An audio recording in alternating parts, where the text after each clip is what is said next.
make space for something else, or someone deletes the game, and you want to bring it back down later, your file is there. Also, if you go to someone's house and you want to input your username to play your catalog of games somewhere, you should be able to play right where you left off. Now let's talk about hacking. So the console will be able to be rooted out of the box. You basically turn any of them into a dev kit effectively, right? Everyone is a dev kit. Yeah, they come with our ODK, which is the Ouya developer kit. We're obsessed with Ouya. So every console comes with the ODK. We built a Unity plugin, so the developers that use Unity, which we found a majority of them do, can really easily bring their game to Ouya. We have a Unity expert that gives tutorials weekly to make sure that the developers are optimizing their games for the television and for the controller. I mean, we really want to be the most friendly developer platform there is. It's one of the reasons we just hired Kelly Santiago, who was founder and president of that game company. She's part of the Indie Fund. She is one of you, like she's one of them, and knows how to really get the best out of games, and we want to make sure that we get the best out of anything that comes to Ouya. Now, if I do root my console, will I have any concerns about downloading games? Will all my download games still work? Is there any concern about security or yeah, I don't think like you that? might do to your console. Yeah, I mean, look, we protect the content owners. All paid content needs to be server authenticated to pull it down. Okay. Typically, what you do on your console will only be what you do on it. It doesn't void the warranty. So yeah, we want you to have fun with it. I mean, the controller actually. There'll be nothing to stop me from downloading more games or playing back or paid games. No, we hope we don't. We hope we have a great storefront that brings the best games to Ouya. But yeah, you can do what you want with it. Protecting copyright. How long do you think it'll be before people find a way to get around that and to maybe copy games? Nanoseconds? I don't know. That's fine. If somebody wants to do something bad enough, look, I wanted to build a new game console business. I mean, if you talk about the top 10 craziest, most ridiculous, nearly impossible ideas, I think creating a new game console would probably be one of them. And it absolutely would not have been possible without Kickstarter, which lets anybody with a dream try to find an audience. I mean, we went there and said, we have this idea to build a new game console, what do you think? And they didn't just raise their hands, they didn't sign a petition. I mean, they took hard-earned money out of their pockets to give it to a team of people that had this wonderful dream to deliver something 9 months later because they believed in it. I mean, that shows that there was a market for this, and because of their support, not only are we delivering, but the product's really good. I mean, we put our developer consoles into the market in December and said, we want feedback, help us make it better. And as a result of that, we sort of changed the design of the trigger, we changed the D-pad, this is getting stupid technical, but we changed the D-pad from a disc to a cross, and the same thing's going to happen on the software side. So at the end of this month, we ship our units to Kickstarter backers. They get the first look. We have a 60-day preview period before we go live in June, where anybody can get Ouya from Amazon, GameStop, Best Buy, Target, or from us. And during those 60 days, we're going to continue to work and iterate on our UI. We're going to continue to improve our store, get more games, and then we're also going to work on our discovery experience for games. And during that time, just like with the hardware, we want our backers, our loyal supporters to give us feedback and input on how to make it better. You were talking before how the battery curves come up. That was kind of cool. So there'll be certain aspects of customization. So we actually take the faceplates off of the controller.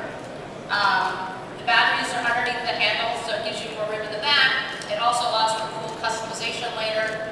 A little bit of leather, perhaps, or some rust on your Yeah, in fact, so Ian Bihar was our designer. He did the Jambox, the $99 laptop. He's amazing. Yeah. We thought that the form was just as important as the function. He is the best at industrial design. We only wanted to work with the best.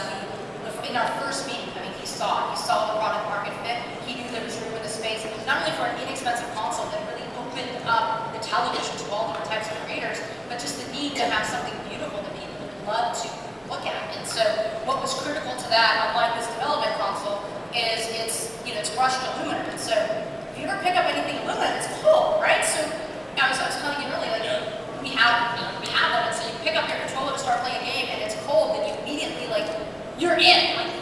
The visceral response starts, the action starts, you're ready for this experience. It's what we want to happen on the television, very different from a touch device.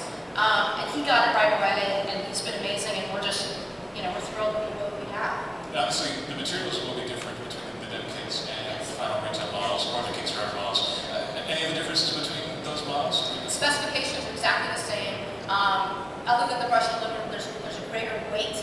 I mean, it's things that you learn, right? So when you, our Ouya comes with a power cord, a micro USB port, a USB port, a connection to the television with via HDMI. And the first time we got this, we plugged in all the units, we put it on the table, the darn thing fell over, right? Because there's not much more than a board in here. So the final Ouya is a little bit heavier.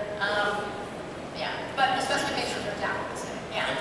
Now, I've been seeing a lot of questions coming through here, so I think we'll go ahead and take a couple of your questions if you are ready. Let's go ahead and see. Question from Nate. What games are you most excited about? I've seen a lot. I'm excited about new original content. A lot of the titles that we're starting to see enter our storefront for review are from new developers as well as developers that we've known a lot, but there's just original content and IP, and that means that they can maybe push the envelope and surprise us and do something inventive that maybe some of the other platforms don't allow you to. Maybe it's because our controller has a touchpad as well as your standard sticks and buttons. I'm a platformer. I can't play first-person shooters. The head doesn't fly the ground ever. So I love platformer games. We're starting to see a lot of those. I mean, I grew up playing Super Mario Brothers. So those are the type of games that are really exciting games. So you like Rayman Legends on here? That'd be a great game. Yes, it will. Great question from Lorena. Is mobile the future, and will there be a mobile version of Ouya? I don't know what the future is. I mean, I hope the future is playing games back on the television. Ouya, at the end of the day, is an app store. It's a storefront. Ultimately, we do want to see our app store on every single device, whether it's a television or a mobile device or something we haven't even thought about yet, because we want to sort of standardize the chipset, having a phenomenal experience that requires this, and is ultimately played wherever you want to play it. So we could see a time in the future where I download the Ouya app onto my number 2 perhaps. As possible. Have you had any conversations with Google? How do they feel about you going to market on top of their market effect? We've had an early conversation with them. They knew what we were doing. They're thrilled with what we're up to. So, yeah. A question from Stephen. Do you have any intent to compete with the other consoles? Do you see yourself always competing against the Wii U or the PlayStation 4 or the System? Do you see yourselves as a separate market almost? We're the only console, so we have no competitors. No, I think anything that takes your personal time is a competitor. So whether it's another console, it's your mobile phone, it's Netflix, I mean, anything that takes time, takes your personal time, it can be a competitor. But we don't think you need to make a choice. I mean, we're carving out our own niche in the marketplace. We're going to have inventive, creative, exclusive content like you addressed that won't be anywhere else. And for $99, we don't think it is an either-or decision. It's saying we can have this also, and there's something unique and great that I can only get on Ouya. Plus, it's built on Android. So we have streaming video, streaming music apps. We talked about Vivo, iHeartRadio. We have XBMC and Plex. You can make this your entertainment media center. But if you want to make Ouya everything, it can be. One last question here. Are you planning, this is from Matt, by the way, are you planning to expose engagement metrics in the store? Will you monitor hours people spend playing games? Use that rank, so you'll be basically showing the games that people are playing. Oh, absolutely. I mean, we definitely want to expose the content, especially to the developers, so they understand. I mean, the neat thing about Ouya is you don't have to build a 60-hour game day one and ship it with a $60 price point and hope that people play it and want to experience it. This is something where you can build the first 2 to 4 hours of the experience, see how the audience interacts with it, and then build the next 2 to 4 hours. Like, the idea that we'll have subscription-based games on a console or even episodic games, I think, is really real when you think about the ecosystem. I can see those metrics being very useful for the game developers themselves. I mean, if you're a web developer in Google Analytics, for example, gives you a lot of insight. I can see you guys maybe providing that kind of service as well to game developers. How many hours people are spending on a given level, how many times people fall down pitfall. Absolutely. That can be very useful for them as well. Yeah, and then the flip side for gamers, which game is someone spending the most amount of hours on? That's the game I want to play. Not the game that's been downloaded the most, but no one enjoyed it and never played it. Right? That doesn't tell me anything. But if I know that my best friend spent 100 hours on this game, that's the game that I want to play, and that's how we're going to think about it. Now, as a backer, should we expect to buy console on the 28th, right? We start shipping on March 28th, okay. And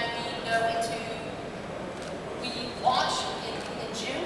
Yeah, we're getting there. And if you want to get a console at this point, they're going to have to wait till June. That's They're going to wait till June. They can go to our website, they can go to Amazon. There's a number of places to get it right now. to see on it, let me know. Everyone seems to have my email address, so if you can't find it, that's probably a problem. But yeah, we want to make it be everything to gamers. People here might have an opportunity to maybe get a console or something. Yes, that's right. So we are giving away not one, but two Ouya. So yeah, I don't know how you want to do that. Up there, you want to join me over at the drop here and pull some tickets out? I was going to bring Bob up here, but he's too far away. So I'm going to go ahead and roll this, and I'll let you take in here and grab some numbers. Get your tickets out, folks. I know. No. Oops. I'll explain in a minute. Oh, yeah, let's just say it so I don't mispronounce anybody's name. I'll just give a number. Oh. Okay, so the first number is 745697. That will be the first winner to the other one. That's on their side. 744936. All right, I think you heard this back there. So you lucky folks will be winners. We as basically what you need to do is go back to registration, and I think I can agree because we have to put it in the podcast. Go